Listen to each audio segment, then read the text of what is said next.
لقد كان لكم في رسول الله أسوة حسنة.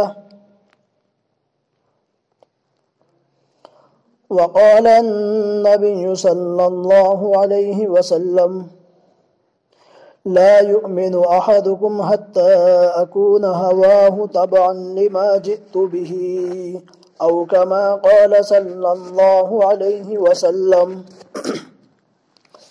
معزز دوستوں اور بزرگوں، نبی کریم علیہ السلام کی سیرت کے بہت سارے پہلو ہیں، بچپن سے لے کر کے نبوت تک اور پھر نبوت سے آگے موت تک، یہ سارے کے سارے الگ الگ طریقے سے نبی علیہ السلام کے کردار کو، آپ کے اخلاق کو، آپ کی سیرت کو بیان کرتے ہیں کہ نبی علیہ السلام کی پوری زندگی، آپ کا پورا کیریئر ہمارے لیے نمونہ ہے، ہمارے لیے آئیڈیل ہے، ہمارے لیے کیا ہے، ترقی کا ایک کیا ہے، ذریعہ ہے۔ ہم اس کو دیکھ کر کے اپنے کیا ہے، مراحل اور ترقی کی راہوں کو طے کر سکتے ہیں۔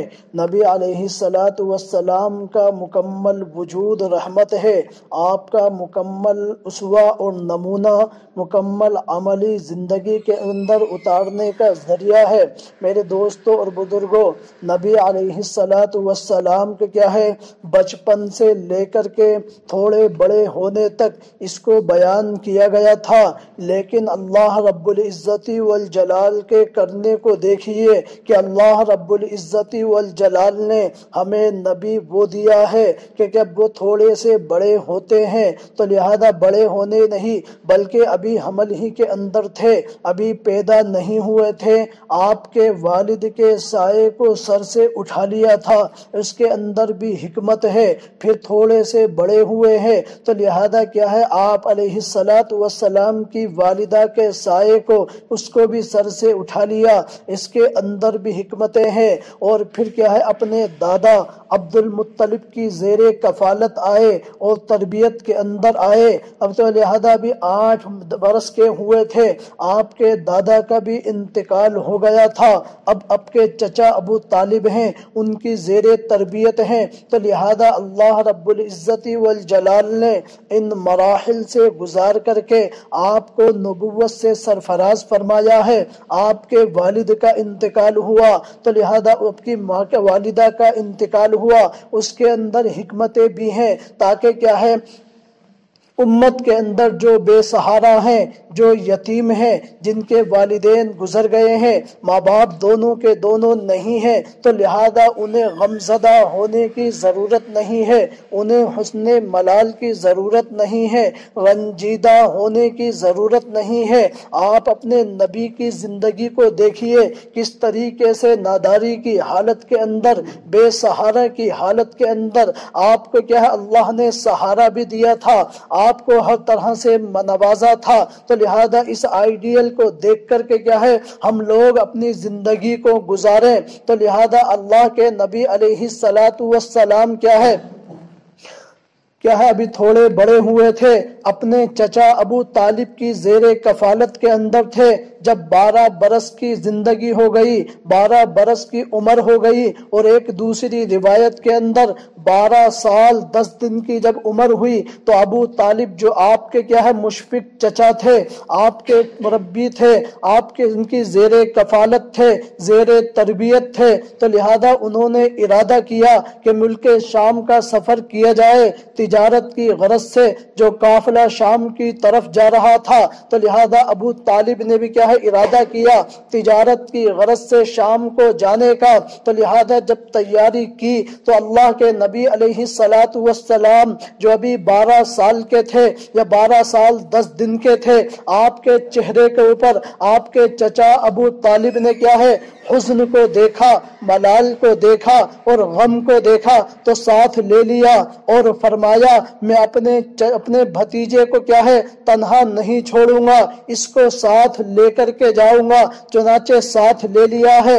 ابو طالب نے قافلے کے ساتھ کیا ہے شام کے سفر کا ارادہ کیا۔ جب یہ مکہ سے نکلے اور شام کی طرف روانہ ہوئے تو لہذا شام کے اندر ایک مقام ہے بصرہ، وہاں ایک جگہ ہے تیمہ کے نام سے، اس کے اندر پڑاؤ ڈالا ہے۔ جب پڑاؤ ڈالا اور قافلہ اترا، وہاں رکا اور ٹہرا اور قیام کیا تو لہذا اس تیمہ جو کیا ہے جگہ تھی بصرہ کے اندر، وہاں پر ایک کلیسا تھا، یہودی اور عیسائیوں کا ایک گرجا گھر تھا، تو لہذا وہاں پر وہ ٹھہرے اس کے درخت کے نیچے۔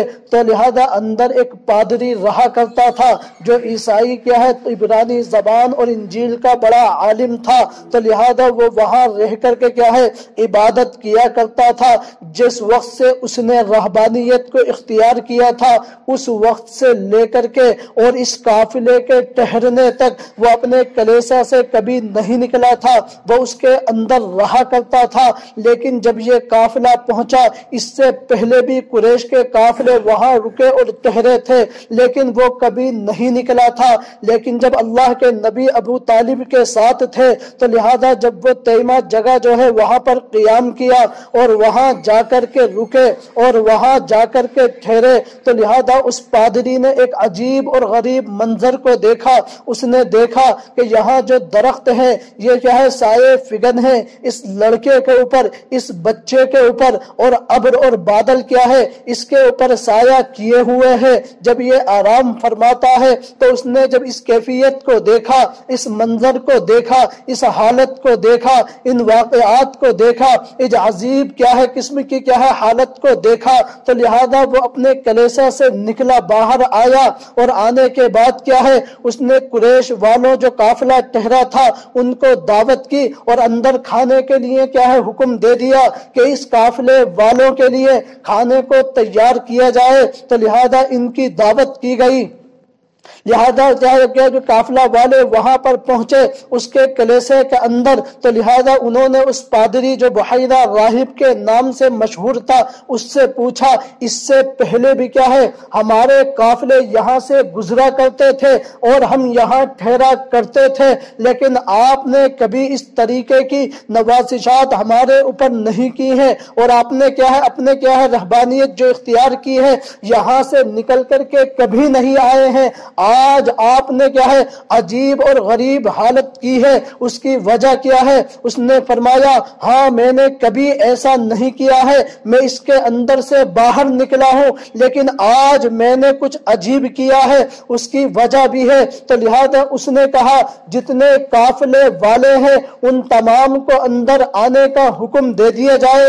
قریش کے سارے کیا ہے جو تجارت کے ساتھ قافلے والوں کے ساتھ تھے کیا ہے وہ وہاں پر پہنچے اور اندر پہنچے اور بیٹھے، تو لہذا اس نے سب کی صورتوں کو تاکنا شروع کر دیا اور دیکھنا شروع کر دیا اور گھورنا شروع کر دیا، تو لہذا ان کے اندر عجیب کیفیت تھی آج یہ معاملہ کیا ہے کس طریقے سے ہو رہا ہے۔ اس نے ہر ایک کی صورت کو کیا ہے غور سے دیکھا، دیکھنے کے بعد آخر کے اندر فرمایا ایک کوئی تمہارے قافلے سے کیا ہے کوئی پیچھے رہ گیا ہے جو یہاں نہیں آیا ہو، تو لہذا قافلے والوں نے کہا قریش والوں نے کہا ہاں ایک لڑکا ہے وہ چھوٹا ہے اور 12 سال کا ہے، وہ وہاں ٹھہرا ہوا ہے سامان کے پاس ہے، تو لہذا اس نے کیا ہے سامان کے پاس ہے ہم میں سب سے چھوٹا ہے اس لیے وہ یہاں نہیں آیا ہے۔ اس پادری نے کہا اس بحیرہ راہب نے کہا جس کا نام جرجیس تھا اس نے کہا اس کو بھی یہاں بلایا جائے وہ بھی آ کر کے کھائے گا، کوئی کیا ہے امیر اور غریب ہو، آزاد اور غلام ہو، بڑا اور چھوٹا ہو، کوئی اس سے محروم نہ رہے، ہر ایک کو بلایا جائے۔ تو قریش والوں نے کہا ہاں واللہ ایسا نہیں ہوگا کہ ہم میں سے اس لڑکے کو چھوڑ دیا جائے۔ اپنے بندوں میں سے ایک شخص کو وہاں پر بھیجا، وہ ان کو گود میں اٹھا کر کے لے کر کے آ گیا۔ جب کھانا کھانے لگے تو لہذا اب اس نے صورتوں کو دیکھنا شروع کیا، سب کو دیکھنے کے بعد آخر کے اندر یہ جو لڑکا تھا تو لہذا اس کی صورت کو بھی دیکھا، اور دیکھنے کے بعد اس نے وہ تمام نشانیوں کو آپ کے چہرے مبارک کے اندر، آپ کی ذات وجود کے اندر ان تمام علامتوں کو، ان تمام نشانیوں کو ہو بہو پایا ہے جو اس نے اپنی کیا ہے کتاب انجیل کے اندر پایا تھا۔ اس کے بعد فرمایا تو لہذا میں کیا ہے اس طریقے سے جو دیکھ رہا ہوں کوئی ویسی وجہ نہیں ہے۔ اس کے بعد آخر کے اندر اس نے اس لڑکے سے کہا میں آپ سے جو کچھ بھی پوچھوں گا آپ مجھے سچ سچ بتانا، لا تسألنی، میں جو کچھ تم سے پوچھوں گا باللات والعزى شیئا، لات اور عزا کی قسم دے کر کے کہا میں جو کچھ تم سے پوچھوں گا کیا ہے مجھے سچ سچ بتانا۔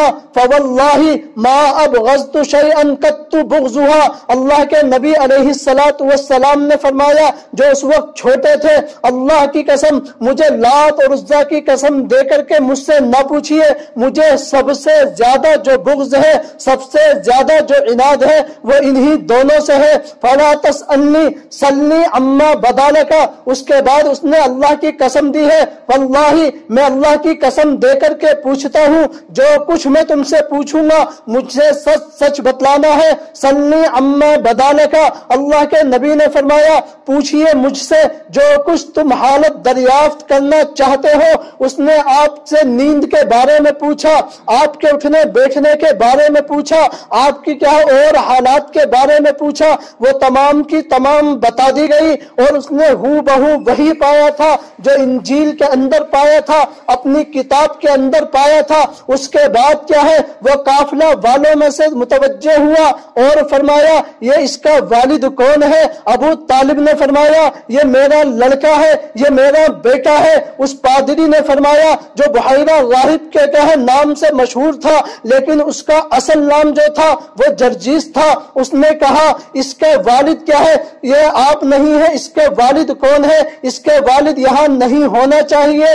ابو طالب نے کہا سچ سچ یہ ہے یہ میرا بھتیجا ہے۔ اس نے پھر پوچھا اس کے والد کہاں ہے؟ انہوں نے فرمایا ابو طالب نے ان کے والد کا انتقال ہو گیا ہے، ابھی یہ پیدا بھی نہیں ہوئے تھے۔ اس پادری نے کہا ہاں تم نے بالکل سچ بیان کیا ہے، بالکل سچ سچ بتایا ہے، یہ وہی لڑکا ہے کہ اس کے والد کو کیا ہے اس وقت زندہ نہیں ہونا چاہیے، اس کے والد کو وفات ہو جانی چاہیے۔ تو لہذا اس کے بعد وہ ابو طالب کی طرف متوجہ ہوتا ہے اور پھر فرماتا ہے کہ کیا ہے واللہ اللہ کی قسم کیا ہے تم اس کو کیا ہے شام نہ لے جانا، ورنہ یہودی ان کے چہرے سے ان کی علامتوں کو پہچان کر کے، ان کی کیفیات کو پہچان کر کے کیا ہے انہیں قتل کر دیں گے۔ ابو طالب فکر مند ہو گئے، وہی اپنا سارے سامان کو بیچا اور بیچنے کے بعد فوراً کیا ہے مکہ واپس ہو گئے ہیں۔ تو میرے دوستوں اور بزرگوں یہ آپ علیہ السلام کی صفات تھی، یہ آپ علیہ السلام کے اوصاف تھے۔ اس نے تمام نشانیوں کو دیکھ کر کے کیا ہے پہچان لیا تھا۔ تو میرے دوستوں اور بزرگوں نبی علیہ السلام کا مکمل وجود بچپن سے لے کر کے کیا ہے اور آخر تک مکمل سراپا رحمت ہے، سراپا عنایت ہے، ہمارے لیے آئیڈیل ہے، ہمارے لیے نمونہ ہے، ہمارے لیے اسوہ ہے، تاکہ ہم اس کو دیکھیں، ان کے حالات کو پڑھیں اور اپنی زندگی کو گزاریں، شب و روز کو گزاریں۔ میرے دوستوں اور بزرگوں نبی علیہ السلام پھر کچھ اور بڑے ہوتے ہیں۔ اب خدیجۃ الکبریٰ کیا ہے یہ اس وقت آپ کی بیوی نہیں تھی، انہوں کے کیا ہے قریش والے سامان لے کر کے تجارت کی غرض سے شام کو جایا کرتے تھے۔ تو لہذا نبی علیہ السلام جب 25 سال کی عمر ہو گئی ہے، آپ کی شہرت کا چرچا ہوا، امانت داری کے اندر کیا ہے اور صدق اور سچائی کے اندر پورے کیا ہے اس کے اندر پھیل گیا۔ تو لہذا خدیجہ تک بھی یہ خبریں پہنچی، انہوں نے پیغام کے ذریعے سے خط بھیجا کہ آپ میرے مال کو لے کر کے شام کی طرف جائیں، میں آپ کو اتنا کیا ہے معاوضہ دوں گی، جو اوروں کو دیتی ہوں اس کے ڈبل اور ٹربل دوں گی۔ تو لہذا ابو طالب سے مشورہ کرتے ہیں، ابو طالب کی نادانی کی اور کمزوری اور ضعف کی حالت کو دیکھ کر کے اللہ کے نبی نے قبول کر لیا ہے ہے خدیجۃ الکبریٰ کے سامان کو اور تجارت کے مال کو لے کر کے آپ شام آتے ہیں. ان کا ایک غلام تھا جس کا نام میسرہ تھا, وہ آپ کے ساتھ تھا. آپ اس کو ساتھ لے کر کے آئے اور سارے سامان کو بیچا, اور کیا ہے اس کو بیچنے کے بعد اتنا نفع حاصل ہوا جو اس سے پہلے جو اور تاجر تھے ان کے مال کو لے کر کے جاتے تھے, جب وہ واپس آئے انہوں نے ان کو اتنا دیا جتنا وعدہ تھا اس سے اور زیادہ عطا کیا. اس کے بعد کیا ہے حضرت خدیجۃ الکبریٰ نے آپ کی امانت داری کو دیکھ کر کے, آپ کی صدق اور سچائی کو دیکھ کر کے, آپ کے کیا ہے نرم کلامی کو دیکھ کر کے, حسن کیا ہے اخلاق کو دیکھ کر کے, آپ مکمل کیا ہے سراپا کیا ہے حسن اخلاق تھے, تمام بھلائیاں آپ کے اندر جمع تھی. ان تمام کو دیکھ کر کے حضرت خدیجہ نے کیا ہے ایک پیغام نبی علیہ السلام کے پاس بھیجا نکاح کا. اللہ کے نبی نے ابو طالب کے مشورے سے اس کو قبول کر لیا ہے, تو اللہ کے نبی علیہ السلام حضرت خدیجہ سے نکاح ہوا. پھر کیا ہے 15 سال گزرنے کے بعد آپ علیہ السلام کی جب عمر 40 سال کے قریب ہو گئی تو آپ کیا ہے تنہائی اختیار کرنے لگے. آپ کچھ سامان اور توشہ لے کر کے کھانے پینے کا مکہ سے تھوڑے فاصلے کے اوپر ایک غار ہے جسے ہیرا کے نام سے جانا جاتا ہے. اس کی جو لمبائی ہے وہ 4 گز ہے اور اس کی جو چوڑائی ہے وہ 1.25 گز ہے. وہ نیچے کی جانب ہے, اوپر کی جانب نہیں ہے, اونچائی کے اوپر ہے. تو لہذا وہاں آپ سامان کیا ہے اور توشہ ستو اور کھجور کچھ پانی وغیرہ لے کر کے وہاں چلے جاتے تھے. آپ کا یہ معمول تھا جب تک وہ سامان رہتا, وہ پانی پاس میں ہوتا, وہ کھجوریں ہوتی, وہ ستو ہوتا, آپ اللہ کی عبادت کے اندر, تدبر کے اندر, تفکر کے اندر, غور و فکر کے اندر, اللہ کی تخلیق کے اندر غور و فکر کیا کرتے تھے. تو لہذا جب وہ ختم ہو جاتا آپ شہر کے اندر آ جاتے, پھر کیا ہے سامان لے کر کے, توشہ لے کر کے پھر اس پہاڑ کے اندر چلے جاتے. یہی زمانہ رہا. لگ بھگ 6 کیا ہے مہینے ہو گئے تو اچانک ایک مرتبہ نبی علیہ السلام اس غار کے اندر تھے. اچانک ایک فرشتہ آتا ہے جو روح القدس کے نام سے کہے ان کو جانا جاتا ہے, روح الامین کے نام سے جبرائیل امین آتے ہیں. اور آنے کے بعد نبی علیہ السلام کے سامنے پارہ نمبر 30 ہے, سورہ علق ہے, اس کی ابتدائی 5 آیتیں ہیں, وہ لے کر کے اللہ انہیں بھیجتا ہے. نبی علیہ السلام کے پاس آپ لیٹے ہوئے تھے اور آنے کے بعد جبرائیل امین کہتے ہیں اقرأ بسم ربک الذی خلق خلق الانسان من علق اقرأ وربک الاکرم الذی علم بالقلم.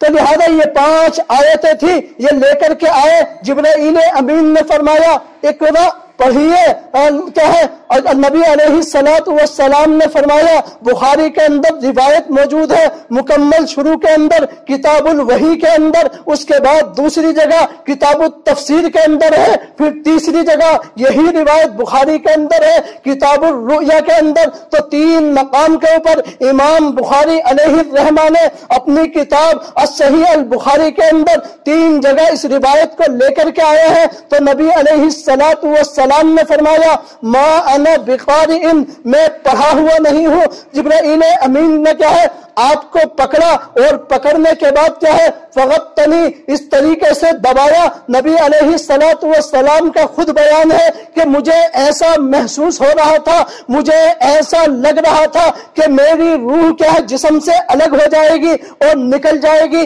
جبرائیل امین نے بھینچا اور دبایا اور دبانے کے بعد پھر چھوڑا, پھر فرمایا اقرأ. دوسری مرتبہ نبی علیہ السلام نے پھر فرمایا ما انا بقارئ, میں پڑھا ہوا نہیں ہوں. جبرائیل امین نے پھر دوسری مرتبہ آپ کو پکڑا اور دبایا.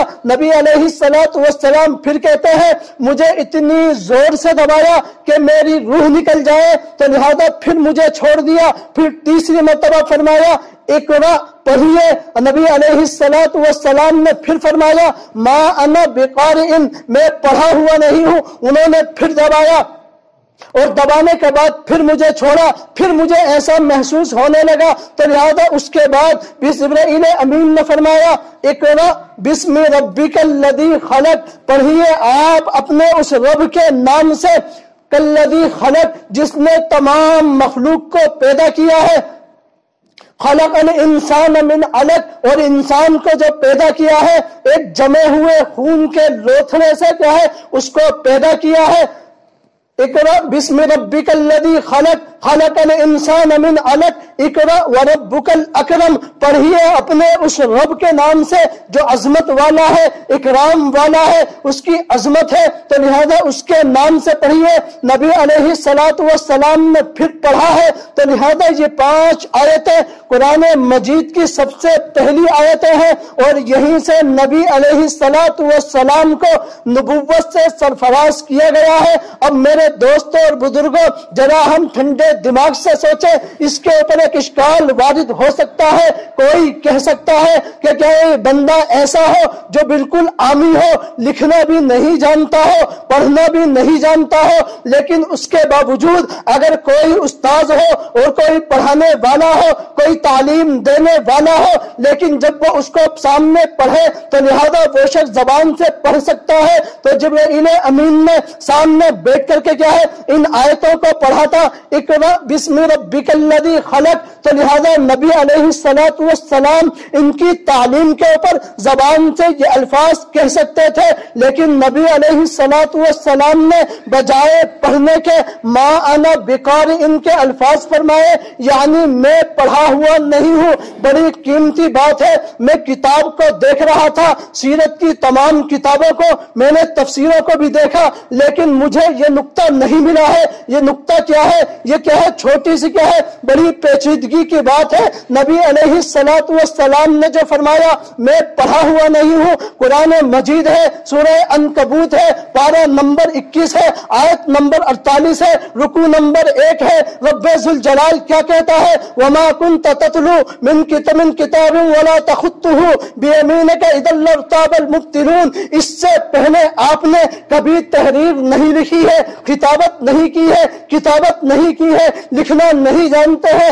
اگر ایسا ہوتا آپ تحریر کے ذریعے سے، قلم کے ذریعے سے، ہاتھ کے ذریعے سے اگر کوئی کتاب لکھتے، کوئی خط لکھتے، کوئی تحریر لکھتے، اذا لارتاب المبطلون، تو یہ مکہ والے جو ہیں، یہ مشرکین جو ہیں، یہ آپ سے جو دشمنی کر رہے ہیں، یہ فوراً کہہ دیتے ارے یہ تو اس نے کیا ہے یہ لکھنا جانتا ہے، تحریر لکھ سکتا تھا، یہ لکھتا ہے، یہ اس نے اپنے پاس سے بنا کر کے پیش کیا ہو۔ اس لیے اللہ نے کیا ہے آپ کو تحریری لکھنے سے بھی کیا ہے محفوظ رکھا ہے، تاکہ آپ کے اوپر کوئی حرف نہ آئے۔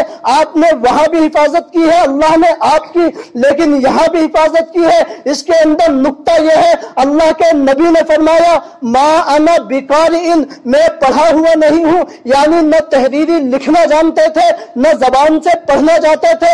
اس شخص کو عامی کہتے ہیں، اس شخص کو امی کہتے ہیں، اور امی کیا ہے، لیکن عرب کے جو لوگ تھے وہ فصاحت کے اندر ماہر تھے، فصاحت اور بلاغت کے اندر مشہور تھے، لیکن کیا ہے عربی زبان کے اندر ماہر تھے۔